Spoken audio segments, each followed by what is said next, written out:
வணக்கம் நேயர்களே. Super food வெந்தயத்தை தான் நம்ம பார்த்தோம் இல்லையா? சூப்பர் ஃபுட்டுன்னே சொன்னேன். அதை விட சுப்ரீம் ஃபுட்டுன்னே நீங்கள் எடுத்துக்கோங்க. அந்த அளவுக்கு இதுக்கு முக்கியத்துவம் கொடுங்க தயவு செய்து. ஏன் அப்படின்னா, இந்த ஃபைபரில் என்ன இருக்குது அப்படின்னு ஐசிஎம்ஆரில் ஒரு ஸ்டடி பண்ணாங்க. அதை பார்க்கும்போது அவங்க என்ன சொன்னாங்க, இது எப்படி சுகரை குறைக்குது, எப்படி கொலஸ்ட்ராலை குறைக்கி அப்படின்னா, அதில் உள்ள ஒரு உட்பொருள் வந்து 4-ஹைட்ராக்சி ஐசோலியூசின் அப்படிங்கிற ஒரு உட்பொருள் இருக்கிறத கண்டுபிடிச்சாங்க. இது என்ன பண்ணுது?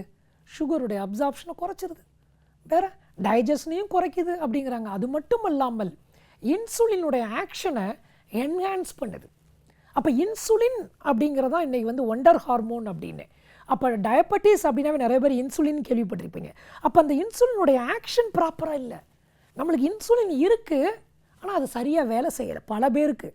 எல்லோரும் அப்போ அதை கொஞ்சம் வேலை செய்கிறதுக்கு வைக்கணும் அப்படின்னா உடற்பயிற்சி செஞ்சும் வேலை செய்ய வைக்கலாம். ஆனால் ரொம்ப ஈஸியாக கஷ்டப்படாமல் வெந்தயத்தை கொஞ்சம் வாயில் போட்டு முழுங்கிட்டா இன்சுலினை என்ஹான்ஸ் பண்ணிடலாம், அதோட ஆக்ஷனை பெட்டராக பண்ணிடலாம். அப்போ சுகருடைய கண்ட்ரோல் கொண்டு வந்துடும்.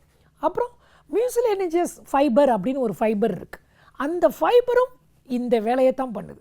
அப்போ இந்த ரெண்டு காம்போனண்ட்டும் சும்மா நார்ச்சத்துன்னு சொல்லக்கூடாது, வேறு எதுலேயும் இந்த அளவுக்கு கிடையாது. அது நம்ம ஊரில் விளையக்கூடிய வெந்தயத்தில் கொட்டி கிடக்கு. அப்போ இந்த வெந்தயத்தை டெய்லி சாப்பிடணும். அப்போ டெய்லி சாப்பிட்றதுனா எவ்வளவு சாப்பிட்றது?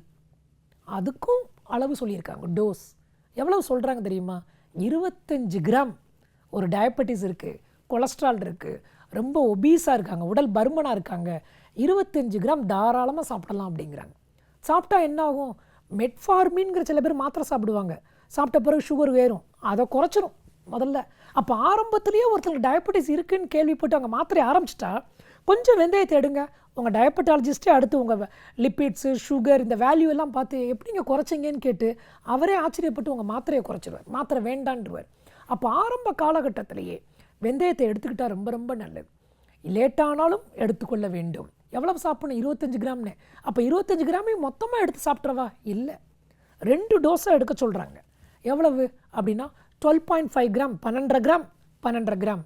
லஞ்சில் ஒரு 2.5 ஸ்பூன், நைட்டில் 2.5 ஸ்பூன் சாப்பிட்ருங்க, போதும். எப்படி சார் சாப்பிட்றது? சார் மென்று சாப்பிட்டா கசக்கே, வாய் கசக்குதா? ஒன்றும் கவலைப்பட வேண்டாம். டேப்லெட்டை முழுங்கலையா, வாயில் போட்டு தண்ணியை ஊற்றி முழுங்கிருங்க, ரொம்ப ஈஸி. ஒரு 1/2 ஹவருக்கு முன்னாடியே சாப்பிட்றதுக்கு முன்னாடி வெந்தயத்தை போட்டு முழுங்கிட்டு தான் கிளம்பணும் நீங்கள் லஞ்சுக்கே. அதே மாதிரி வீட்டுக்குள்ளே சாயந்தரம் போகிறோமா, வெந்தயத்தை எடுத்து வாயில் போட்டு முழுங்கிடணும் சாப்பிட்றதுக்கு 1/2 ஹவருக்கு முன்னாடியே. அப்புறம் குளிச்சுட்டு சாப்பிட்றதுல நீங்கள் அப்புறம் சாப்பிடுங்க. கொஞ்சம் கொழுப்பாக சாப்பிட்டா கூட அது உடம்புல சேராது, அந்த அளவுக்கு நல்லது. அப்போ 2.5 டீஸ்பூன் ட்வைஸ் அப்படிங்கிறாங்க. இதை சாப்பிட்டோம் அப்படின்னா கண்டிப்பாக பிளட் சுகர் குறைகிறது என்று நிரூபணமாகிறது. நவீன விஞ்ஞானம் ரிசர்ச் மூலம் ப்ரூவ் பண்ணியிருக்கு. ஏதோ ஒரு நாட்டு வைத்தியம் அப்படின்னு நினச்சி இதை விட்டுறாதீங்க. ஒரு பெரிய அருமருந்து வந்து வெந்தயம். அப்போ இந்த வெந்தயத்தை வந்து இப்படியே வாயில் போட்டு மெல்றது கஷ்டமாக இருக்குது, இல்லை முழுங்குறது கஷ்டமாக இருக்குன்னா ஊற வச்சு சாப்பிட்லாமா? தாராளமாக சாப்பிட்லாம். தண்ணியில் ஊற வச்சு சாப்பிடலாம், மோரில் ஊற வச்சு சாப்பிடுவாங்க, தயிரில் ஊற வச்சு சாப்பிடுவாங்க. இது மட்டும் இல்லாமல் சில பேர் பவுட்ரு பண்ணியே வச்சுருப்பாங்க, பவுட்ரு எடுத்து வாயில் போட்டு சாப்பிடலாம். உங்களுக்கு எந்த மெத்தட் ஈஸியாக இருக்கோ நீங்கள் அதை ஃபாலோ பண்ணலாம். ஆனால் தயவு செய்து காசை போட்டு வெந்தயத்தில் கேப்சூல் விற்கிறாங்க சார், மாத்திரை விற்கிறாங்க சார், அந்த வெந்தயம் கிலோவே ரொம்ப கம்மி, ஆனால் அந்த மாத்திரை டப்பாவுக்கு தயவுசெய்து கொடுத்து ஏமாந்துடாதீங்க. தயவுசெய்து வெந்தயத்தை நம்ம ஒரு உணவோடு உட்கொண்டால் போதும். இது மட்டும் இல்லாமல் வெந்தய களி, இல்லை வெந்தயத்தில் தோசை நிறையா வீட்டில் நீங்கள் பார்க்கலாம். வெந்தயத்தை இட்லி தோசை மாவு பண்ணும்போதே கொஞ்சமாக சேர்த்துருவாங்க, நிறையா சேர்த்தா கசக்கு அப்படின்னு. அது ரொம்ப ரொம்ப என்னது, ரொம்ப ஒரு நல்ல மெத்தட். இல்லை அடை, நீங்கள் எந்த விதமான டிஃபன் ஐட்டம் பண்ணாலும் எங்கெல்லாம் இந்த வெந்தயத்தை கொஞ்சம் சேர்க்க முடியுமோ அதெல்லாம் சேர்த்துடலாம்.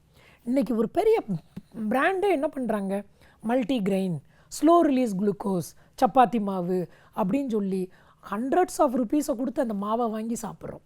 அதில் என்ன சேர்த்துருக்காங்க அப்படின்னு பார்த்தீங்கன்னா கொஞ்சம் வெந்தயம் தான் அந்த வேலையை செய்யுது. அதை நம்மளே வீட்டில் வந்து கோதுமை மாவு திரிக்கும் போது 1 பங்கு 1 கிலோ கோதுமை அப்படின்னா ஒரு என்ன சொல்கிறது, அட்லீஸ்ட் என்ன சொல்லலாம், ஒரு 10 கிராம் கலவுக்காவது, 100 கிராமாவது வந்து வெந்தயம், கொஞ்சம் சோயா இதையும் கலந்து நீங்கள் திரிச்சிட்டிங்கன்னு வச்சுக்கோங்க, வெயிட்டும் போட மாட்டோம், சுகரும் குறையும். அப்போ நார்ச்சத்து எதில் அதிகமாக இருக்குன்னா ஹோல் கிரெயின். அப்போ ரீஃபைன் பண்ணப்படாத, பட்டை தீட்டப்படாத தானிய வகைகளை நம்ம உட்கொண்டு இந்த வெந்தயத்தையும் சாப்பிட்டோம் அப்படின்னா சுகர், கொலஸ்ட்ரால், ஃபேட்டி லிவர் இதய சம்பந்தப்பட்ட நோய்கள் மற்றும் மலக்குடல் புற்றுநோய் வராமல் நாம் நம்மை ஈஸியாக பாதுகாத்து கொள்ளலாம். ஸோ மீண்டும் சந்திப்போம். நன்றி, வணக்கம்.